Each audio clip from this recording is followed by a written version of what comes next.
Bem-vindos a mais um episódio do Palavra de Honra. Eu, como tu já saberás, sou o teu amigo Gonçalo Alves da Cunha e hoje vamos dar então uma continuidade cronológica sobre um período de transição. Aliás, é isto que acaba por capitular este episódio e, efetivamente, este foi um período de transição e de transformação e, até digo mais, de migração, por assim dizer, de propriedade intelectual.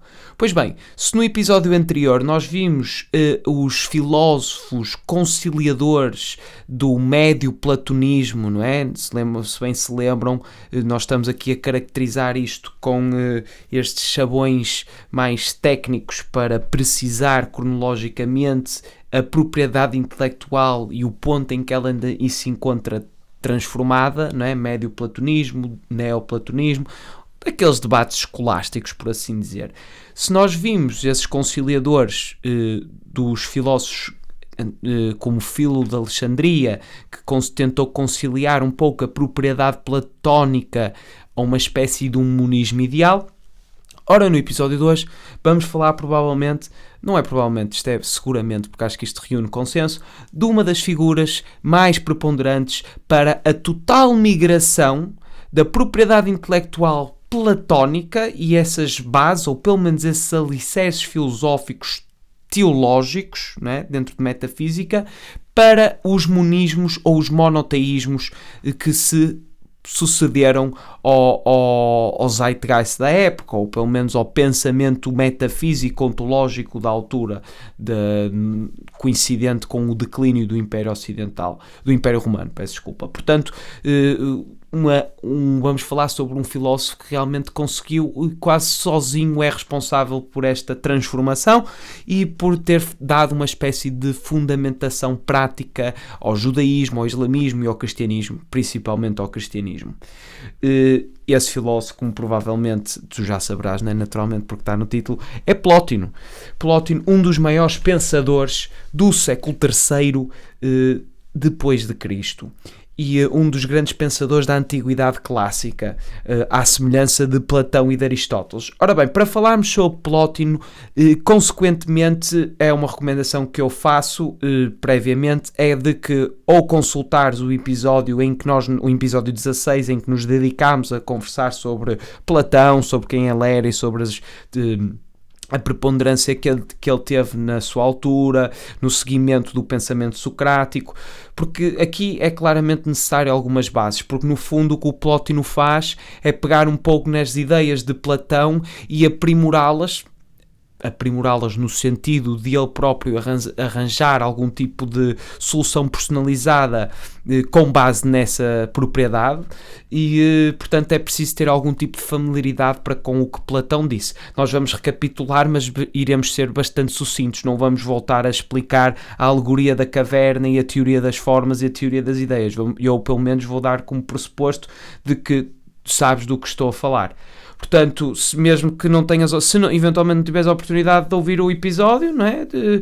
Ouve agora, está atento e aponta mentalmente o que não fores compreendendo e depois faz uma pesquisa rápida sobre Platão, só para tentar conseguires ilustrar os raciocínios que nós vamos explorar por aqui. Portanto, normalmente, como já é característico, temos que dar algum contexto, portanto nós vamos em seguimento do episódio antecedente, que é o tal contexto de declínio do Império Romano. Ora, isto ocorre a partir do terceiro século depois de Cristo, que é o século que coincidiu com o nascimento deste pensador, do Plótino, mas este ato de declínio foi um ato com alguma continuidade, tendo em conta que só é totalmente consumado no século V. Portanto, ainda estamos aqui a falar de 300 anos para haver esta alteração. E nós olhamos para a história, não é? Olhamos para o passado com uma espécie de condescendência quase temporal, mas a verdade é que nós não vivemos 100 anos, portanto seguramente que nem conseguimos conceptualizar temporalmente o que são 300, mas isto ainda foi o que demorou. Portanto, a leviandade com que eu estou a dizer isto começou no século III, mas só ficou consumado no século V, isto é eventualmente daqui a uns anos, não é? As pessoas estão a dizer, isto começou no século XXI, mas isto só ficou consumado no século XXIII. E isso vai ser... Eu já não vou estar aqui seguramente para ouvir essa leviandade com que o meu tempo vai ser entendido, mas realmente somos escravos do tempo em que onde nos encontramos inseridos, não é? Esta espécie de terceirização, de verificar estes momentos da história com esta leviandade temporal ou com esta falta de contexto temporal, não é? O que são 100 anos quando olhamos para o século III e século V, não é? Portanto, é sempre muito importante conciliar o desenvolvimento do pensamento da humanidade com a história, com os momentos adversos que ela eventualmente estava a enfrentar. Ora bem, isto é precisamente um desses, porque isto realmente foi um processo contínuo onde se iniciou uma fase de declínio e de decadência constante que foi consumado no século V, que resultou na fragmentação da parte ocidental do Império, tendo sobrado a parte oriental, que depois ficou com a sua capital em Bizâncio, que depois se tornou Constantinopla. Isto aqui nós já falámos no episódio antecedente, portanto isto é simplesmente um resumo só para voltar a situar um pouco o contexto em que o Plótino surge, que também é bastante importante. Às crises económicas e políticas que o Império Romano já estava a sofrer, somou-se a chegada dos germânicos, estes povos de bárbaros do norte europeu, daquela parte euroasiática, ou seja, foi este acrescente é que foi verdadeiramente fatal, porque durante este período o Império já era governado por uma espécie de oligarquia corrupta de militares, era uma espécie de, ou seja, se o imperador não fizesse o que os militares queriam, os militares matavam esse imperador e colocavam outro só para a mesma situação se voltar a verificar. Portanto, nós estamos aqui a ver uma altura em que o Império foi governado sucessivamente por cerca de 18 imperadores legítimos, e aqui estou a fazer aspas no legítimos, só para entenderem o gesto que está a caracterizar esta... porque isto de legitimidade não tem nada, não é? Portanto, a maioria deles eram generais que eram proeminentes na altura, estou a entender? Portanto, eles é que assumiam o poder imperial sobre todo o parte do Império, e depois, consoante os caprichos das classes militares, ou consoante as vontades ou as urgências que eles eventualmente definissem, é que se iria verificar se o imperador efetivamente seria prolongado ou seria encostado, e aqui encostado é claramente um eufemismo para ser morto, naturalmente. Isto é o tal conceito de skin in the game, não é? Portanto, a média de tempo regente, por assim dizer, de um imperador durante este período, ou pelo menos estes 300 anos que nós estamos aqui a realçar, era de 2 a 3 anos. Era menos do que um mandato nas nossas atuais democracias. Era este tipo de rotatividade que um império estava a sofrer. Portanto, é evidente que este declínio só nos espanta agora analisar com um pouco mais de informação, ou pelo menos só esta informação já chega para nós realmente conseguirmos duvidar do contrário, de como é que isto durou tanto tempo a cair. A questão que se coloca é precisamente essa.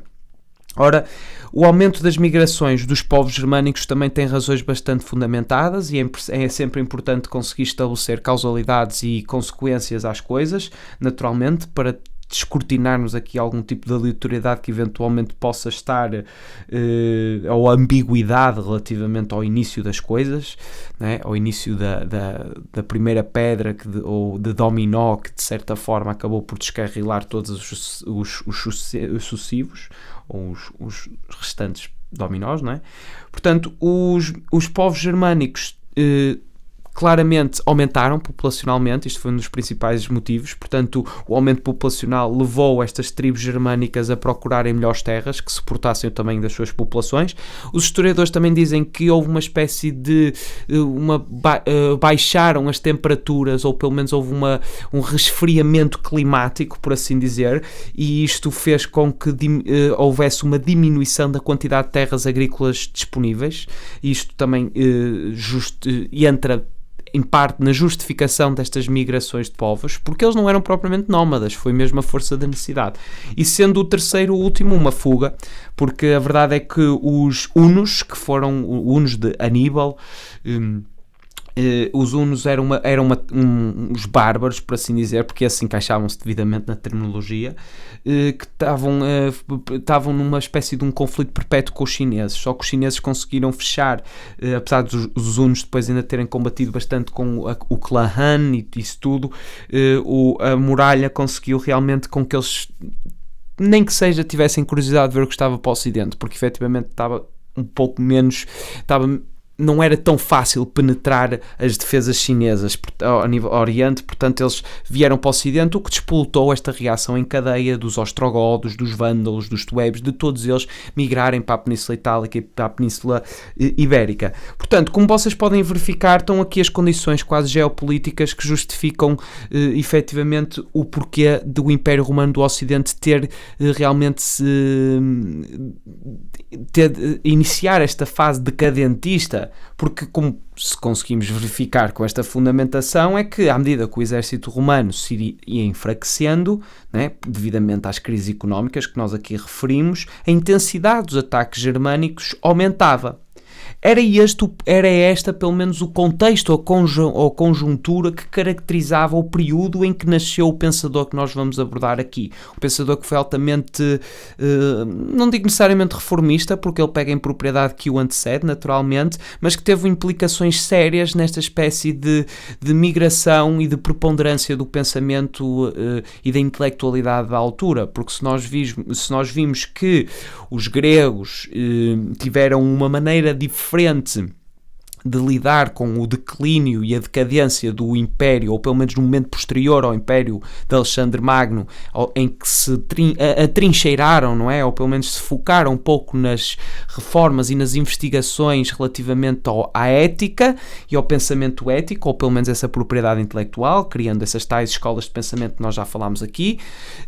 Aqui foi diferente. Aqui realmente o que estava, de certa forma, a contagiar o imaginário coletivo, seja conscientemente ou até subconscientemente, era esta questão e este diálogo sobre o bem e sobre o mal, porque a verdade é que viviam-se tempos em que o mal tinha uma espécie de gratuitidade, e aqui é mesmo importante uma pessoa tentar pensar como eram as coisas nessa altura. Eu sei que é impensável sequer, por causa até do ponto onde nós principiamos o nosso raciocínio, porque nós estamos aqui seguríssimos na comodidade dos nossos confortos domiciliários, e é-nos muito difícil imaginar o que é maldade gratuita, o que é uma espécie quase de criatividade nessa maldade também, precisamente pela a ineficácia de algum enquadramento ético nessas atividades. Mas a verdade é que os bárbaros não tinham cultura, tinham sim os ostrogodos e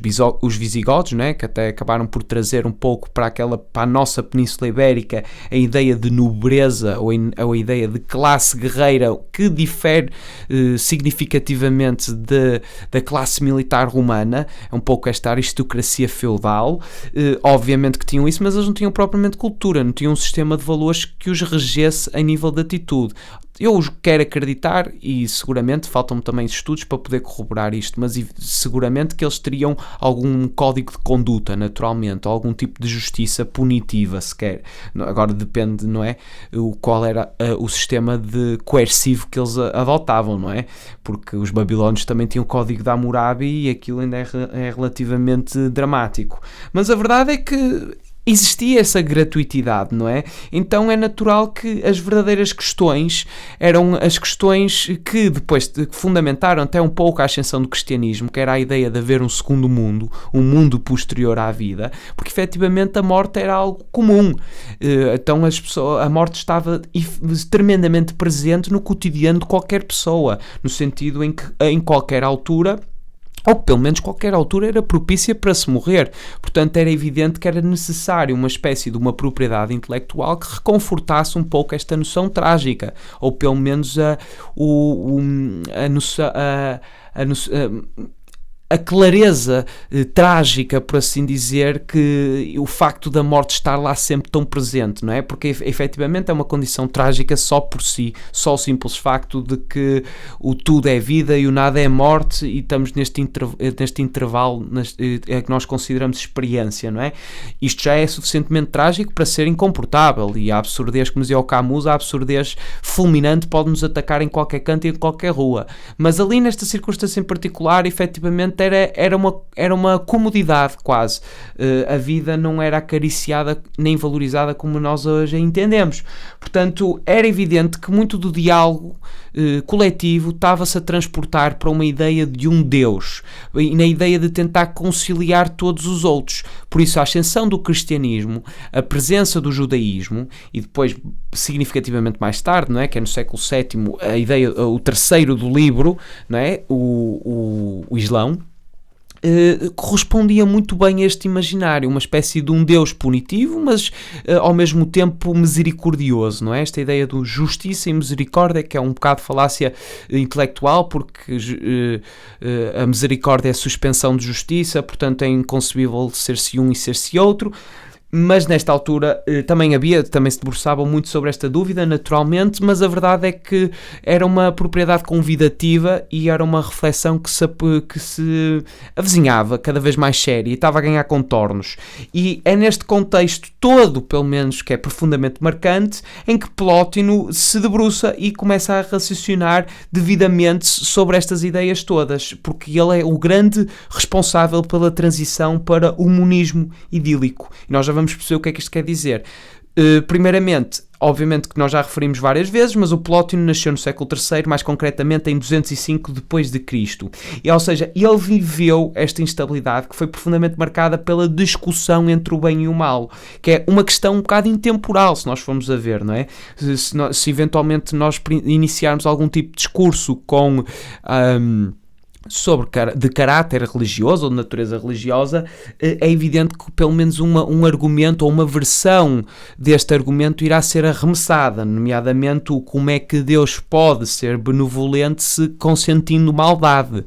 E depois até nós podemos encaminhar este raciocínio e a desconstrução dele até conduzir a uma falácia, que é, se ele é omnipotente, então porque é que ele permite, se é omnipotente e omnibenevolente, então porque é que ele permite a maldade se tem essa omnipotência? Se ele permite a maldade por omnipotência, não pode ser omnibenevolente. Não sendo omnibenevolente, tendo potência para tudo fazer, então consente a maldade, ele tem que ser mau. Pronto, e podemos continuar a desconstruir um pouco esta ideia toda, mas também não existe propriamente uma grande validade aqui, a não ser que nós queiramos ser ateus guerrilheiros, mas isto não é o intuito deste podcast concretamente. Mas a verdade é que esta é uma questão que é geracional, é quase um legado que se vai perpetuando e renovando geracionalmente com as pessoas à medida que elas vão nascendo, não é? Nós infelizmente não partilhamos essa condição de machine learning, portanto sempre que algum dos nasce é a tal tábula rasa que do John Locke tanto falou, e tem que aprender tudo novo. Claro que tem coisas que ficam profundamente que já lhes estão marcadas a nível evolutivo no seu inconsciente, que é o chamado inconsciente coletivo, aquela ideia de arquétipos, a simbologia, as mitologias que o Carl Jung também explorou, não duvido disso, naturalmente também tem um código genético que também é fruto de anos e anos de evolução, portanto vamos ser sempre muito semelhantes nas nossas versões standardizadas a nível humano, não é? Tanto a nível psicológico como a nível físico, não duvido seguramente, mas a verdade é que todo este conhecimento terreno tem que nos ser injetado para nós eventualmente podermos dialogar sobre ele. Portanto, é uma pergunta que efetivamente ressuscita com cada geração, apesar de haver muitos trabalhos para trás. E esta pergunta era a pergunta com que o Plótino mais se deitava, naturalmente. E nós já vamos ver qual é a resposta quase categórica que ele nos dá. Ora, o Plótino é geralmente considerado o fundador daquilo que nós estamos a vir a chamar, e todos os outros chamam também, escolásticos, académicos, tudo isso, o neoplatonismo. E ele é um dos mais influentes filósofos da antiguidade, na verdade. Depois, naturalmente, de Platão e de Aristóteles. Importante realçar que ele, aos 28 anos, não é que se começou a interessar verdadeiramente por filosofia, e foi esse interesse que o levou a Alexandria, onde se tornou o discípulo de Amónio Sacas por 11 anos. Ou seja, é importante também reforçar esta ideia que nós temos vindo sempre em episódios antecedentes, que todas estas grandes mentalidades, ou estes grandes nomes da história da filosofia e do pensamento intelectual, foram sempre disciplinados por alguém. Ou seja, há sempre algum processo de mentoria. Portanto, isto não digo necessariamente que seja essencial, mas é recomendável nem que seja para nós nos abstrairmos de muitas molduras e enquadramentos e frameworks de raciocínio. Se alguém nos conseguir dar isto, nós já vamos interiorizar e vamos conseguir abstrair muito facilmente maneiras erradas de pensar, por assim dizer. É uma maneira de acelerar um bocadinho o desenvolvimento pessoal e o desenvolvimento humano. Portanto, é recomendável ter alguém que perceba mais que nós a orientar-nos numa determinada disciplina que nós nos queiremos aperfeiçoar. Isto é só para fazer essa ressalva de que eu considero esta postura recomendável. E depois disto, depois deste período de 11 anos, o Plótino dedicou-se com imenso interesse e com uma vontade muito grande de conseguir realmente aprofundar e de conseguir encaixar nos seus escritos e nos seus estudos e na sua sabedoria colecionada. E o que eu estou a falar aqui é que ele dedicou-se ao estudo da filosofia persa e da filosofia indiana, que é um bocado antagónica do pensamento ocidental. Portanto, é bastante interessante quando alguém tenta desenvolver este tipo de paralelismos. E nós já o fizemos aqui também no início nos episódios antecedentes, em que falámos um bocadinho da propriedade oriental, e toda a gente recomendo também, não é? Já que estamos numa de recomendações, pelo menos é isso que me está a parecer, recomendo também a fazerem esses exercícios de consultar esses paralelismos, naturalmente. Porque, até agora que eu falei um bocadinho de Carl Jung, o Carl Jung também foi um pouco esse tipo de investigação que ele foi fazendo, que era ir às tribos e consultar as mitologias que eles tinham, e foi aí que ele começou a verificar uma certa familiaridade antropológica. E isso é que é bastante interessante, ver como é que, apesar de tudo, pessoas que não estavam conectadas principiaram de absolutos, por assim dizer, semelhantes. Isso é bastante interessante, sem dúvida, e sempre será. Portanto, o Plótino foi uma figura que, evidentemente, não é, como nós já estamos a ver este padrão, que foi bastante mitificada, e também ele tem histórias de cariz quase sobrenatural. Uma delas é a primeira, naturalmente, é muito semelhante à história do Harry Potter, que é esta ideia de que o tentaram matar quando era criança, mas a mãe, juntamente aliada a um espírito, num sacrifício pessoal dela, com o auxílio espiritual de um bom daimon ou assim qualquer coisa, conseguiram combater quem efetivamente estava a tentar assassinar Plótino e sobreviveu. Isto é imediatamente... Provavelmente a J.K. Rowling foi buscar inspiração a isto. Se calhar ela deve ter ouvido esta história e adaptou-a. Duvido que ela tenha criado raiz isto, porque isto é assim, pelo menos o nascimento de Plótino ficou mitificado com esta história. Portanto, eu presumo que ela já tenha ido lá ouvir. Mas pronto, não sei quem é que disse isto, mas o bom artista copia, o grande rouba, não é?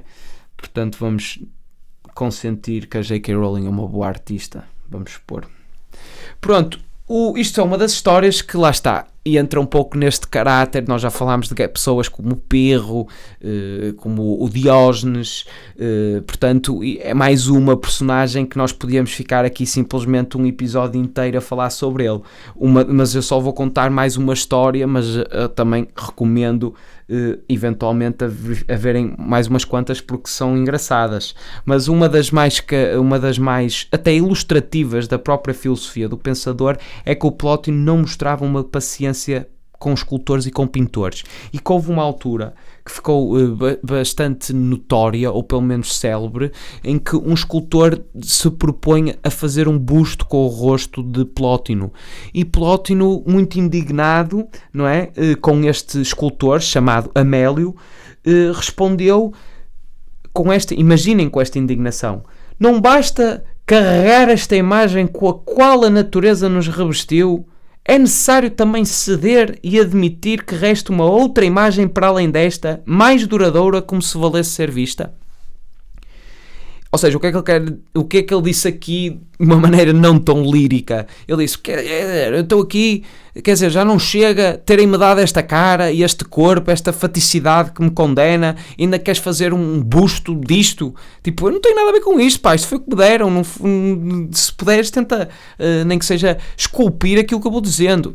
Claro que isto é um acréscimo pessoal meu, da história, ou pelo menos a interpretação deste momento, mas basicamente é isto que ele está a dizer. E isto acaba por ser um bocado bocado ilustrativo da filosofia do Plótino, porque o Plótino fala muito sobre esta ideia e toca muito nestas ideias de faticidade, na ideia da essência uno e da réplica das ideias, e nós já vamos detalhadamente desconstruir isto e perceber onde é que se encaixa um bocado esta história e esta mitificação que lhe foi feita.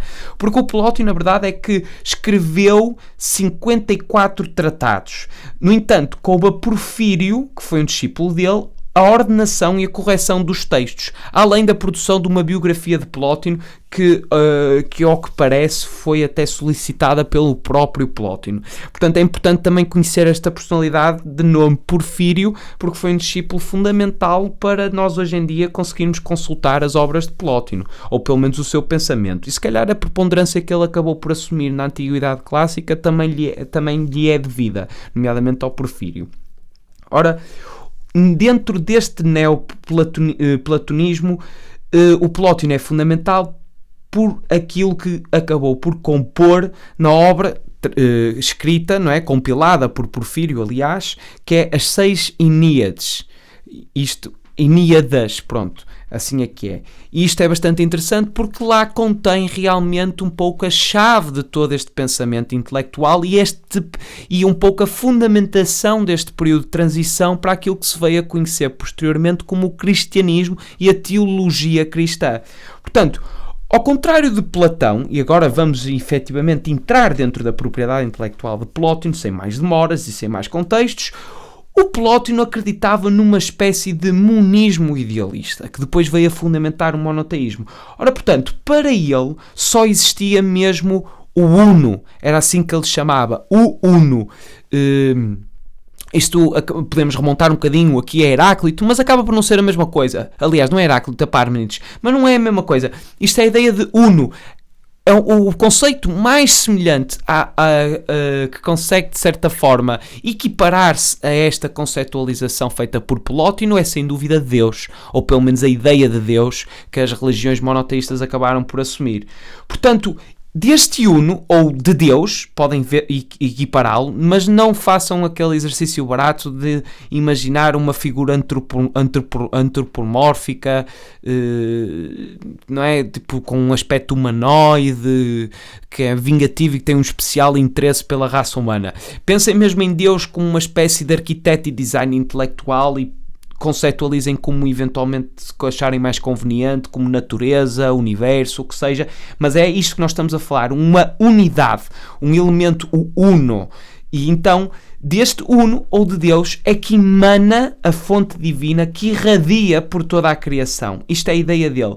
Portanto, segundo Plótino, as sombras, e quando eu digo sombras estou a fazer alusão à obra de Platão e à alegoria da caverna mais concretamente, as sombras nada mais eram que a carência de luz, a qual não conseguia atingi-las, mas não se podia dizer que elas tinham uma real existência. Ou seja, o que é que eu estou a dizer com isto? Estou a dizer que para Plótino, o Uno, que a tradição cristã posteriormente identificou como Deus, transcende o ser. Ou seja, transcende o ser, a substância e a morte. E vai além de todas as coisas, pois é infinito e imaterial. Ou seja, estão a ver como esta caracterização até é bastante semelhante na justificação de como é composto Deus, ou o que é e quem é Deus.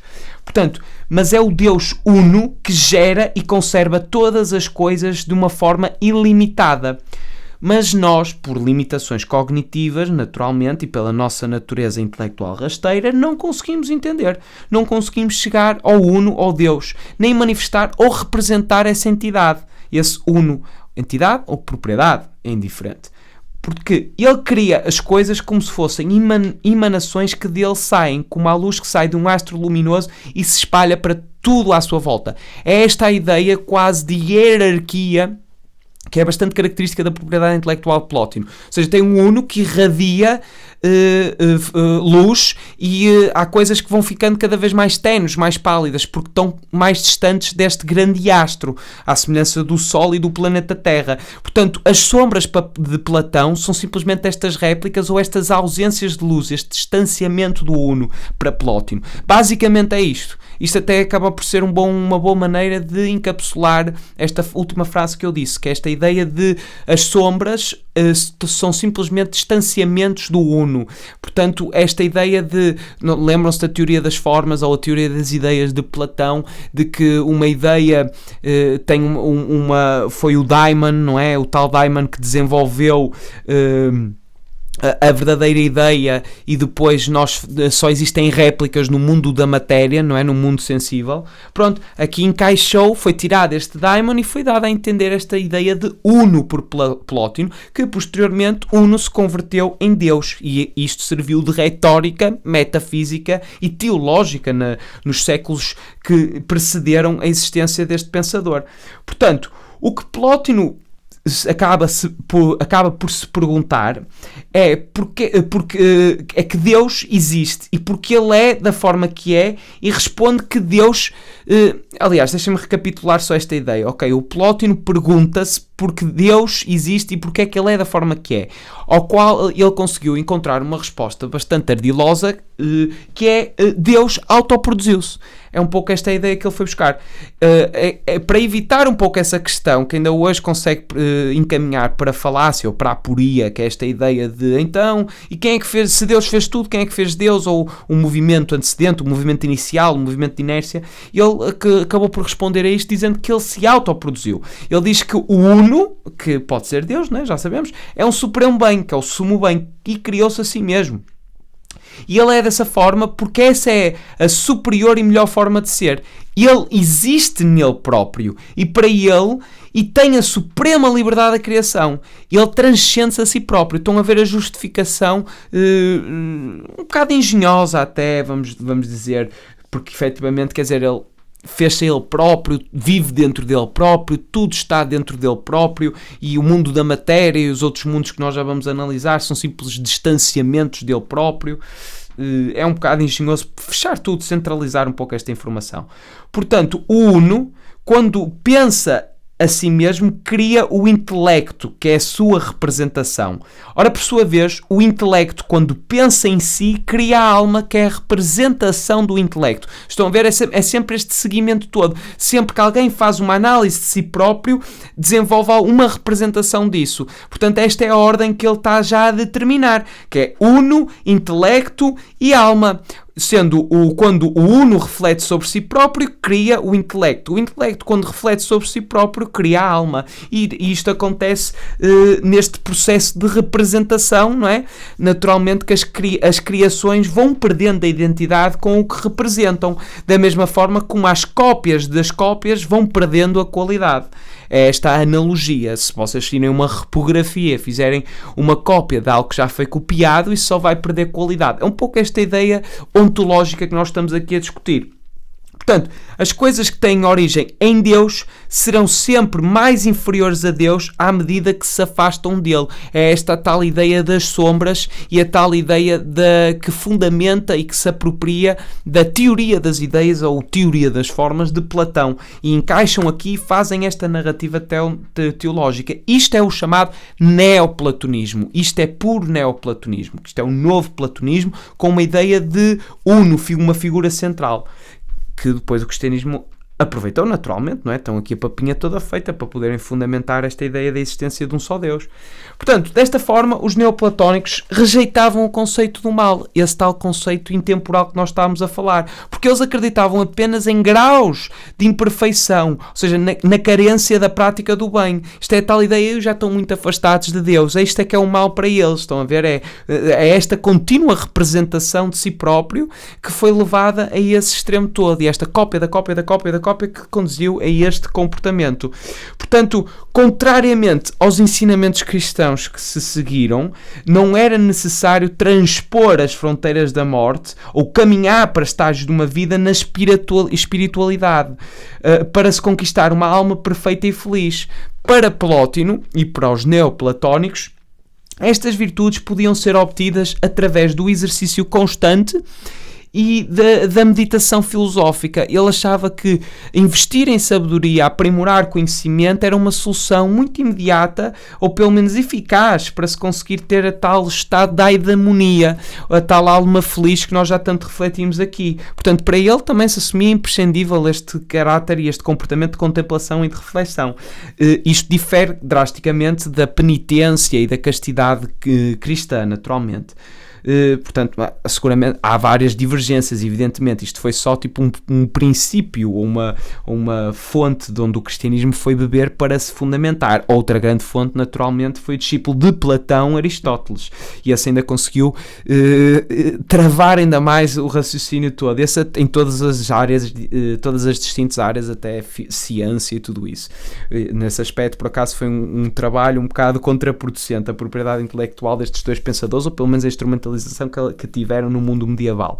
Mas o Plótino tinha uma plena convicção de que a esfera material, ou seja, o mundo da matéria, dos objetos, estava mergulhado nas sombras, nas verdadeiras sombras, na ideia de distanciamento de Deus. Este mundo onde nós estamos é um mundo que realmente está afastado de Deus, ou do Uno, para Plótino.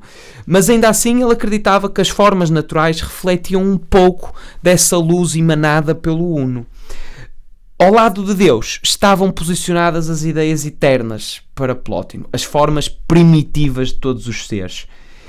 A alma do homem é um dos raios desta chama que emana de Deus. É isso que ele está a dizer. Nós estamos mais próximos do divino quando nós conseguimos comunicar com a nossa alma. Isto para Plótino era bastante claro, porque aí nós estamos a tentar comunicar com algo que nos é uma fonte original, uma primeira ideia do que um ser humano é, por assim dizer. Já não esta cópia das cópias materiais que nós estamos a dizer. Portanto, na sequência de importância das derivações, por assim dizer, nós encontramos o Uno no primeiro lugar, o intelecto no segundo e a alma em terceiro. Ora, é assim que ele entende, é a espécie de hierarquização que ele entende, não é? Portanto, existe o mundo físico, que é criado pela alma e que é composto de matéria, o que é algo negativo para Plótino. Lá está, como nós já vimos, já a matéria já são ideias muito copiadas, não é? Passando novamente à analogia. Portanto, Deus, nessa sequência, ou pelo menos nestas derivações, o Uno está no patamar superior e a matéria está na parte mais baixa nesta visão. Para o Plótino, a matéria era predominantemente o mal, é o não ser, pois está privado de todo o bem. Ela é negativa, porque está mesmo desprovida desta positividade que vem de Deus e do Uno. Portanto, nós estamos aqui num sítio um bocado complicado. Temos um sítio um bocado complicado, porque tudo é permeado por esta fonte divina, não é? E a melhor maneira, se calhar, de entender esta propriedade, já que falámos nesta hierarquização, é imaginar uma daquelas fontes onde a água do primeiro nível passa para a segunda e da segunda passa para o terceiro. Isso foi como eu consegui entender bem esta ideia de Plótino. É esta ideia de fonte, em que a água que está a vir do primeiro nível cai no segundo nível, que é maior, não é? E do segundo nível, quando fica cheia essa água, cai no terceiro. Agora imaginem esse edifício todo dentro do terceiro nível para as diferentes coisas do mundo material, não é? Portanto, tudo é regado por esta fonte divina, é de lá que principia a água. E nos recantos mais distantes do Criador, não é? Do Uno, estão localizadas a terra, a água e as pedras. Por outro lado, Plótino dá esta possibilidade também, onde ele diz que o interior da alma humana é a esfera que se encontra mais perto de Deus, e só aí é possível ao homem reconectar-se com o divino e até mesmo sentir-se parte dele. Esta é tal ligação do homem à sua parte divina, ou à sua natureza divina que vive enclausurada dentro dele. Isto foi um pouco até, e já falámos um bocado sobre ele, e agora vou-me repetir, que é Carl Jung, na sua psicanálise, o que ele diz fundamentalmente na sua obra é que ele tentou conectar o homem ao divino novamente, dizendo que o divino se escondia no inconsciente e sendo o inconsciente verdadeiramente inconsciente, portanto indescritível. Então o que este psicanalista tentou fazer é um pouco fica aqui ilustrado neste pensamento do Plótino, nesta ideia de que o Plótino bem dizia que o homem só consegue contrariar este mundo material quando se tenta ver o que de divino existe dentro dele. Ora, isto é o mais conhecido na terminologia cristã de nós fomos feitos à semelhança de Deus. Esta é a verdade alegórica ou verdade metafórica que se apropriou desta ideia do divino interno do ser humano, de Plótino. Estão a ver, vem daqui estas influências. Vão ser bastante interessantes estes episódios à medida que nós fomos explorando a ascensão da corrida até a Idade das Trevas, né, por assim dizer, para ver como se conseguiu migrar esta propriedade intelectual e como esta é a bibliografia da teologia cristã, por assim dizer. Isto vai ficar bastante evidente com Boécio, com Santo Agostinho e com Tomás de Aquino. Portanto, a consciência para o Plótino era a capacidade de encontrar a verdade dentro de si mesmo. Ele dizia que era na consciência que seria a encontrar as mais elevadas verdades e a origem de todas as verdades, que é o tal uno para ele. É o tal uno. Portanto, ir em busca das verdades da consciência é fazer um caminho de regresso a nós mesmos. Um caminho de volta para dentro de nós. Era o que ele dizia, ou pelo menos chamava, retornar a nós mesmos e fazer o caminho que nos vai levar ao uno. Isto é claramente quase ipsis verbis o que o cristianismo acabou por adotar, não é? O caminho que nos leva a Deus. A tal alegoria da caverna também serviu perfeitamente para exemplificar esta ideia de Deus, ou pelo menos esta ideia da teologia cristã. Portanto, para que percorremos este caminho, devemos inicialmente nos tornar independentes da exterioridade corporal e só depois disso é que nos devemos purificar com as virtudes da inteligência e da sabedoria e do equilíbrio dos desejos. Aqui claramente comuns até a todas as propriedades intelectuais de caridade divina e da HP, do budismo até Aristóteles. Da coragem e da justiça. E o Aristóteles ainda disse que a coragem era o primeiro de todos os princípios porque ele é que inspirava todos os outros. Portanto, estas virtudes devem ser comandadas pela razão e pelo intelecto, usando também, não é, naturalmente, como instrumentos, ou pelo menos como modalidades, o amor, a música e a filosofia. Ele dizia que eram as três modalidades que, cultivadas pela razão e pelo intelecto, nos poderiam conduzir a esse tal estado de perfeição da alma. Ora, o professor Herculano Pires, eu achei interessante também retirar esta citação, por assim dizer. O professor Herculano Pires, eu não o conhecia antes disto, mas achei pertinente. Era um jornalista, filósofo, educador, escritor e tradutor brasileiro. E ele disse assim: Plótino correspondia precisamente aos anseios da época. Oferecia aos homens a esperança de uma vida pura e perfeita, fora dos tormentos e das imperfeições do mundo.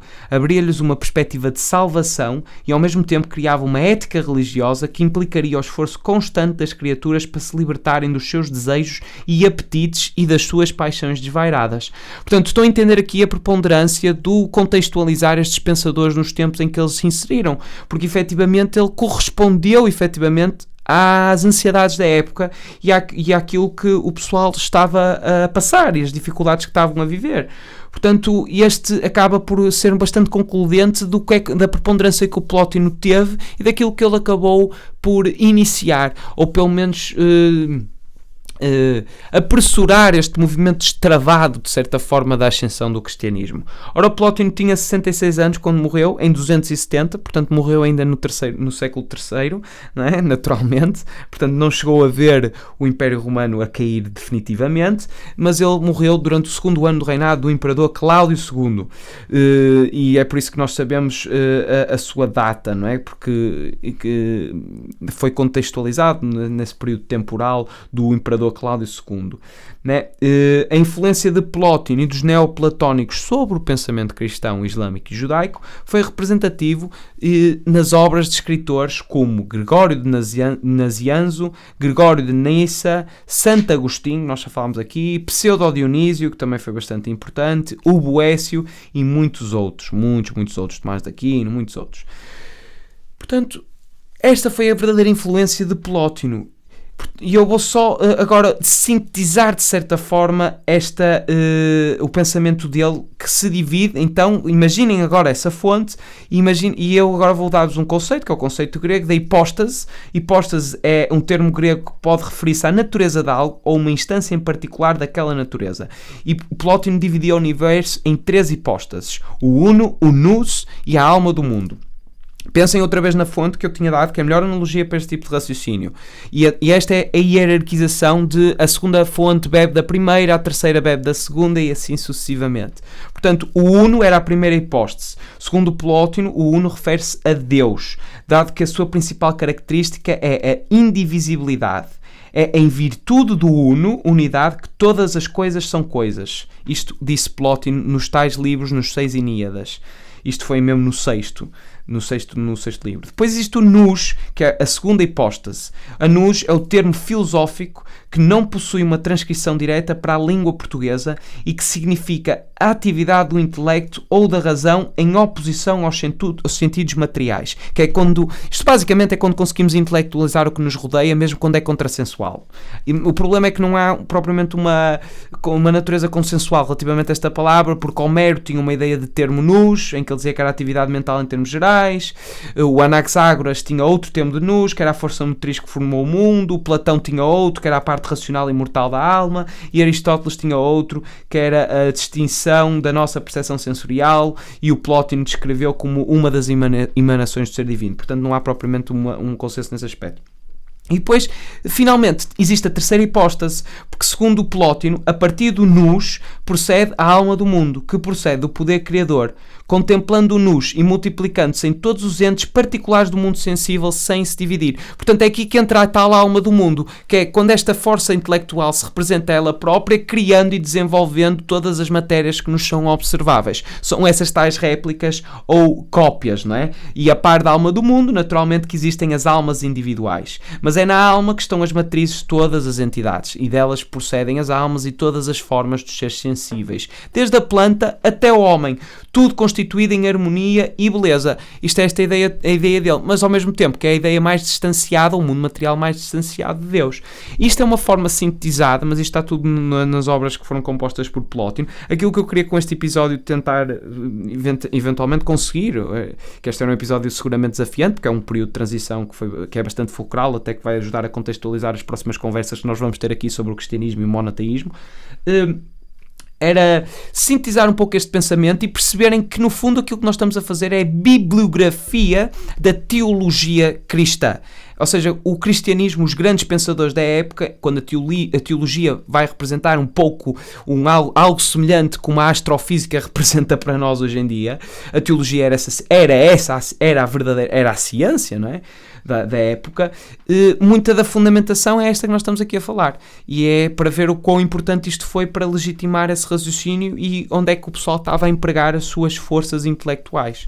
E a conclusão é evidente, não é? A conclusão é aquela que fazemos nos finais de todos os episódios, é que efetivamente estamos no ombro de gigantes. Este foi mais um episódio de Palavra de Honra. Deixa o teu comentário, faz a tua partilha, mas mais que tudo, dá-me a tua opinião relativamente a esta ideia e responde-me esta questão, já agora, já que estás aqui, já que aguentaste até aqui, até o final. Se Deus é benevolente, não é? Como é que Ele pode consentir a maldade no mundo? A tal questão intemporal. Gostava de ver qual é a tua reflexão sobre isto. Naturalmente que se vai principiar pela conceptualização do que é o bem e do que é o mal, mas estou ansioso para ver como é que respondes a essa questão, que é quase um legado, um testamento geracional.